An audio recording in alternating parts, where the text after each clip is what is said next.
ஐயனார் துணை சீரியல்ல அடுத்து வர எபிசோட்ல நம்ம சேரன் இருந்துட்டு எப்படிப்பட்ட பொண்ணா இருந்தாலையும் பரவாயில்ல, அதனால நான் கல்யாணம் பண்ணிக்கிறேன், என்னால் என் தம்பிங்களோட வாழ்க்கை பாதிக்கப்படவே கூடாது அப்படின்ற மாதிரி சொல்லிடுறாங்க.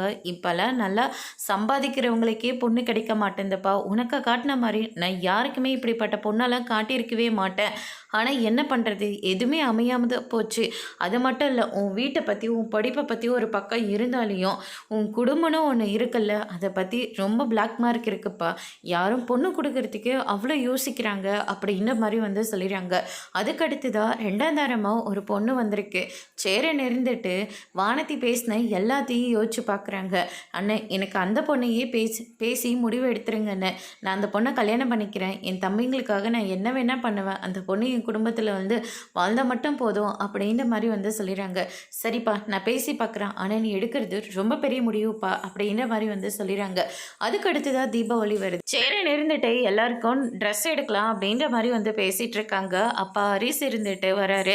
என்ன சந்தியாவுக்கு ட்ரெஸ் எடுத்து கொடுத்துட்டியா ஹரிஸ் அப்படின்னு சொல்லிட்டு கேட்கவும், இல்லைப்பா நான் இன்னும் யாருக்குமே ட்ரெஸ் எடுக்கலை, நாங்களாம் தீபாவளியோட பெருசெல்லாம் கொண்டாடினதே கிடையாது, நானும் அந்த சந்தியாவை மட்டும்தான் இருக்கோம், அதனால் எது எங்களுக்கு தெரிஞ்சதை மட்டும் செய்யலான் இருக்கோம் அப்படின்ற மாதிரி சொல்லிடுறாங்க. நீயும் நம்ம சந்தியாவும் வீட்டுக்கு வந்துருங்கப்பா, நிலாவுக்காக சோழன் பெருசாக தீபாவளியாக கொண்டாடலான்னு சொல்லியிருக்காங்க, நம்ம குடும்பத்தோட பெருசாக கொண்டாடிடலாம் அப்படின்னு சொல்லிட்டு சேரன் சொல்லிடுறாங்க. இது சந்தையை கேட்டோன்னே ரொம்பவே சந்தோஷப்படுறாங்க. அதோடு முடிச்சிருக்க.